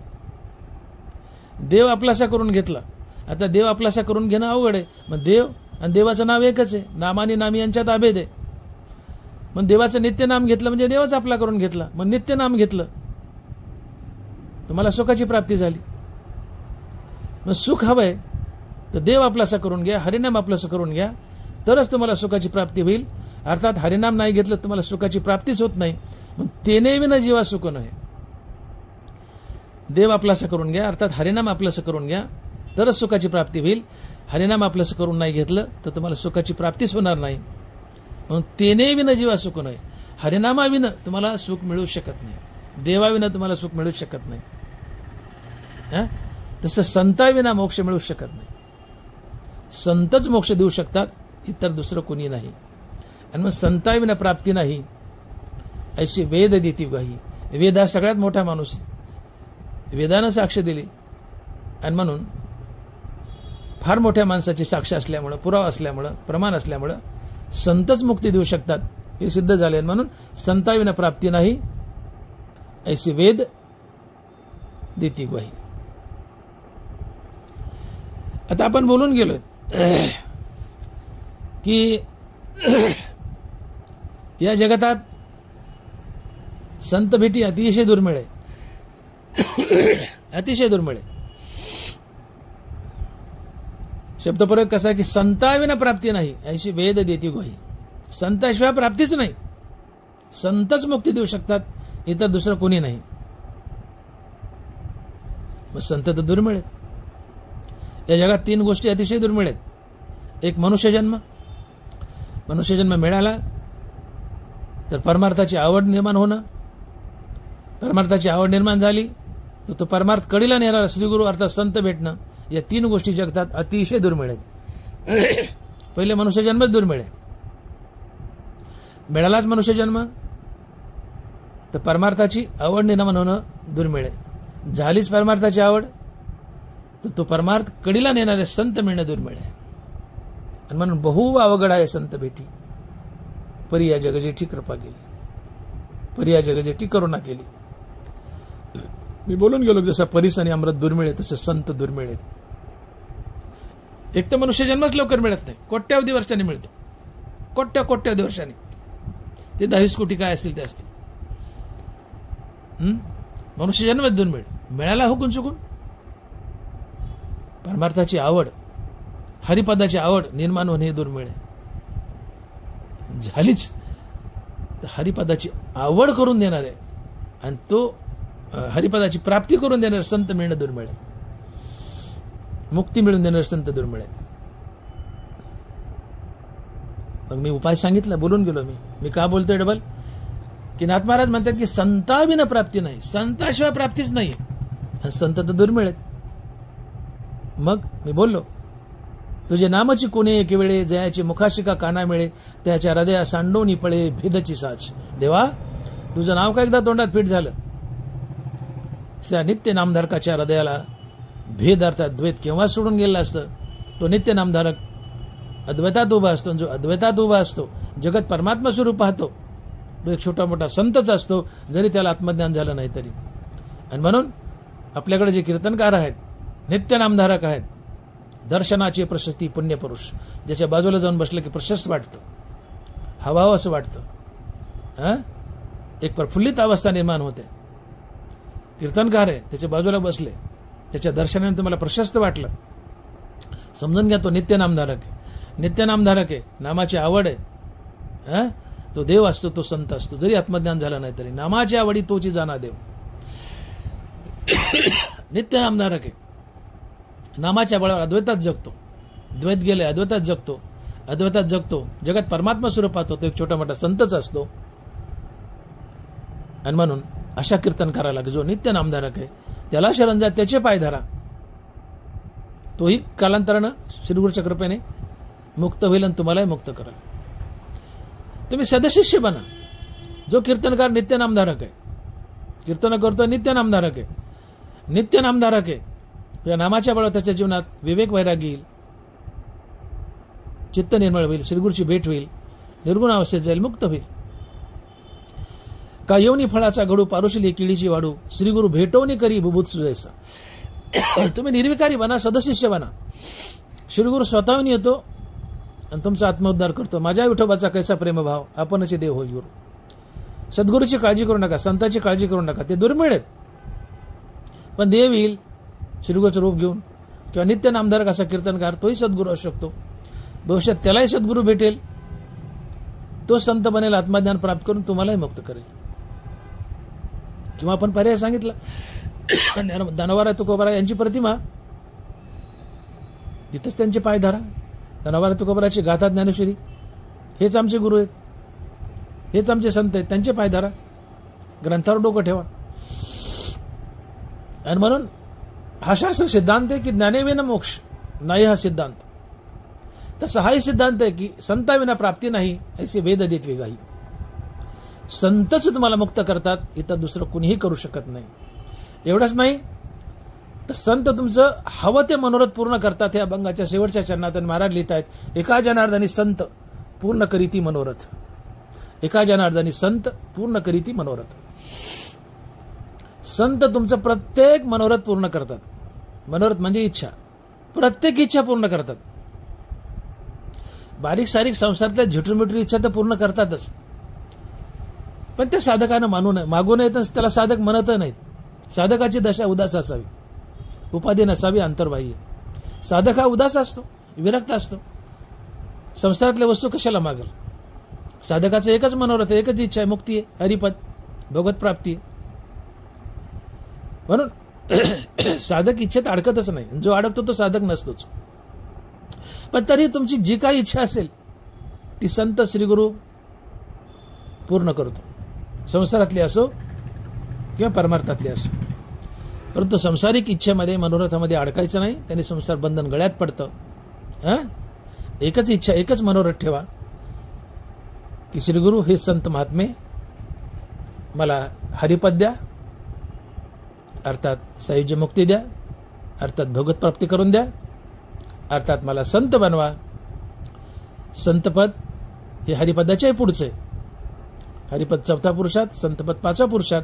पण तरी आपण याची मिसळी करू आणि म्हणू की हे श्रीगुरु, हे संत महाराजा, मला माझं मनोरथ आहे काय, तर तुम्ही मला हरिपद द्या, अर्थात सायुज्य मुक्ती द्या, अर्थात भगवत प्राप्ती करून द्या, अर्थात संतपद द्या.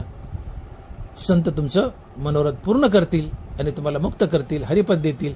आणि म्हणून नाथ महाराज म्हणतायत की एका जनार्दनी संत पूर्ण करीती मनोरथ.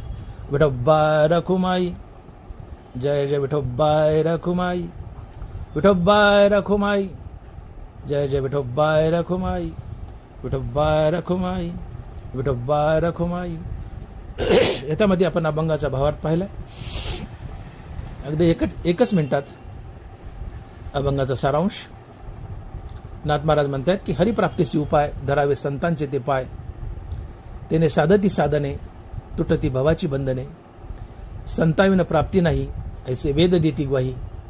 एका जनार्दनी संत पूर्ण करीती मनोरथ. नाथ महाराज म्हणतात की मनुष्य म्हणून जन्माला आलात. मनुष्य आहात पण खरे तुम्ही हरी आहात. तुम्ही विसरलात की तुम्ही हरी आहात म्हणून. तुम्ही हरी आहात आणि तुम्हाला हरी बनायचंय यासाठीच मनुष्य जन्म आहे. या हरिपदाची प्राप्ती करायची आहे. तर त्याला एकच उपाय आहे, संताचे पाय धरा, संत शरणागती करा, संत सेवा करा. तनु मनो जीवे चरणाशी लागावे, अगर्वता करावे दास्य सकळ. संत सेवा करा, संत शरणागती करा, संत पाय धरा. संत प्रसन्न होतील आणि तुम्हाला भवबंधन तुटण्याची विविध साधनं सांगतील की जी साधनं आपण पाहिली, ज्ञानयोग, कर्मयोग, भक्तियोग, अष्टांगयोग वगैरे. यातलं सोपं साधन सांगतील. आणि सोपं साधन आहे कर्मयोग अधिक भक्तियोग, अर्थात कर्म अधिक नाम, निष्काम कर्म अधिक निष्काम नाम. हे सोबत घ्या. आपला वाट्याला आलेलं काम देवाची पूजा म्हणून करा, सोबत सातत्याने हरिनाम घ्या. हे सोपं साधन आहे. अर्थात हरिनाम हे सोपं साधन आहे. नामापरते साधन नाही जे तू करशील आणि काही. हे नाम तुम्हाला देतील आणि या नामाने तुमच्या जीवनात विवेक वैराग्य येईल. तुमचं चित्त निर्मळ होईल, निर्गुण अवस्था येईल आणि संत तुम्हाला अहम ब्रह्मास्मी या महावाक्याचे श्रवण करून मुक्त करतील. तुमच्या चित्तात देवही राहायला येईल. आणि अशी मुक्ती फक्त संतच देऊ शकतात, इतर दुसरं कोणी नाही. पण संताविना प्राप्ती नाही ऐसे वेद देत विगाही. हे संतपद किंवा ही मुक्ती तुम्हाला संतच देऊ शकतात, इतर दुसरं कोणी नाही. एवढंच नाही तर संत तुमची प्रत्येक इच्छा, प्रत्येक मनोरथ पूर्ण करतील. मागाल ते देतील. पण तू संसारातलं फडतूस मागू नका. संताला एकच मागावं, हे संत महात्मे, हे श्री गुरु, माझं एकच मनोरथ आहे, ते पूर्ण करा. काय तर मला हरिपद द्या, मुक्ती द्या, अर्थात सायुज्य मुक्ती द्या, अर्थात भगवंताची प्राप्ती करून द्या, अर्थात संत पद द्या. संत तुम्हाला देतील. आणि हे सगळं मिळण्यासाठी तुम्हाला एकच करायचंय, संताचे पाय धरायचे. म्हणून हरिप्राप्तीशी उपाय धरावे संतांचे ते पाय. ज्ञानेश्वर माऊली, ज्ञानराज माऊली तुकाराम. ज्ञानेश्वर माऊली, ज्ञानराज माऊली तुकाराम. जय विठ्ठल, जय जय विठ्ठल.